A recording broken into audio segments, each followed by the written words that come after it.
लक्ष्य भारद्वाज की पेंटिंग प्रदर्शनी विरासत जयपुर के जवाहर कला केंद्र की सुरेख आर्ट गैलरी में शुरू हुई। प्रदर्शनी में उन्होंने 3 साल में बनाई पेंटिंग्स प्रदर्शित की है। राजस्थान की स्थापत्य कला और गौरवशाली इतिहास भारत में नहीं पूरे विश्व में प्रसिद्ध है और इसी इतिहास को, ऐसी स्थापत्य कला को कैनवास पर उतारा है लक्ष्य भारद्वाज ने, जिनकी पेंटिंग की एग्जीबिशन इन दिनों जवाहर कला केंद्र में शुरू हो चुकी है।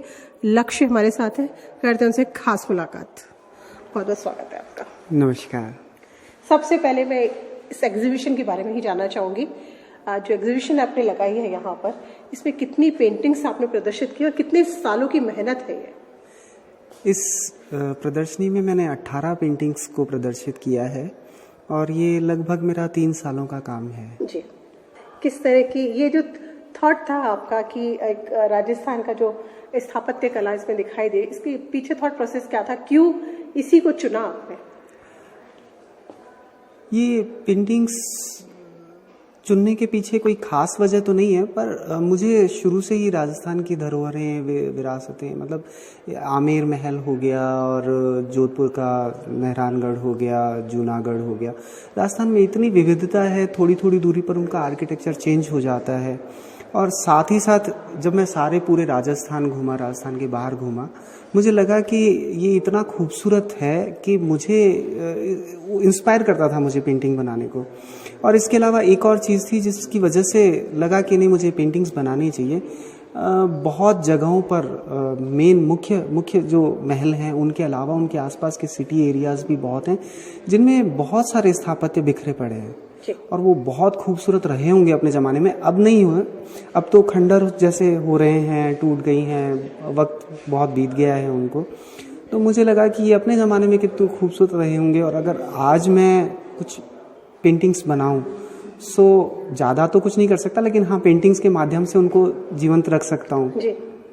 तो इसीलिए मैंने ये सोचा और मैंने ये पेंटिंग्स बनाई। जी, इनमें कौन से मीडियम, कौन सा कलर, कौन से इस्तेमाल में के लिए गए हैं, थोड़ा सा उनके बारे में जानना चाहूँगी। इनमें सारा जो है मैंने ऑयल पेंट यूज़ किया है कैनवास पर।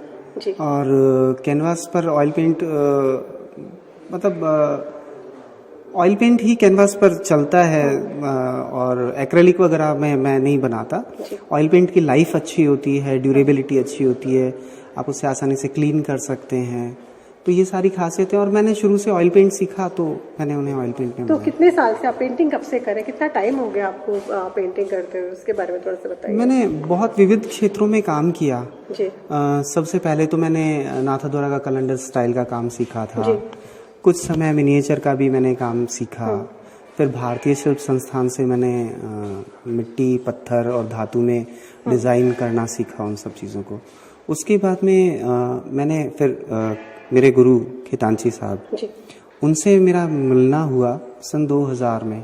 सन 2000 से जब मिलना हुआ तो उसके बाद से लेकर के मैं अब तक काम कर रहा हूँ। लगभग मुझे, मैं समझता हूँ 24-25 साल हो गए हैं मुझे काम करते। तो ये माना जा सकता है कि आप इतनी अलग अलग जगह गए, अलग अलग चीजें आप सीख रहे थे, तो एक गुरु की तलाश थी, वो जहाँ आके पूरी हो गई, या फिर वहीं आप रुके कि शिल्प संस्थान भी गए, फिर बाकी चीजें भी आप?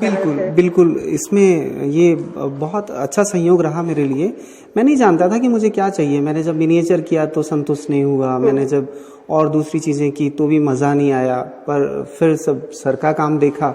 वो काम देखने के साथ उनकी एक ही पेंटिंग देखी थी मैंने। वो पेंटिंग देखते ही मुझे लगा कि अब बस यहाँ से नहीं, कहीं और जाना है। तो ये थी हमारे साथ लक्ष्य भारद्वाज, जिनकी पेंटिंग की एग्जीबिशन जवाहर कला केंद्र में चल रही है।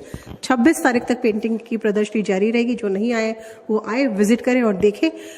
लक्ष्य ने एक बहुत स्ट्रेट फॉरवर्ड जो मैसेज दिया है आर्ट लवर्स के लिए, जो इस फील्ड में आना चाहते हैं उनके लिए उनका यही कहना है कि अगर आप इस फील्ड को अपना करियर बनाना चाहते हैं या पैशन बनाना चाहते हैं तो मेहनत बहुत ज़रूरी है।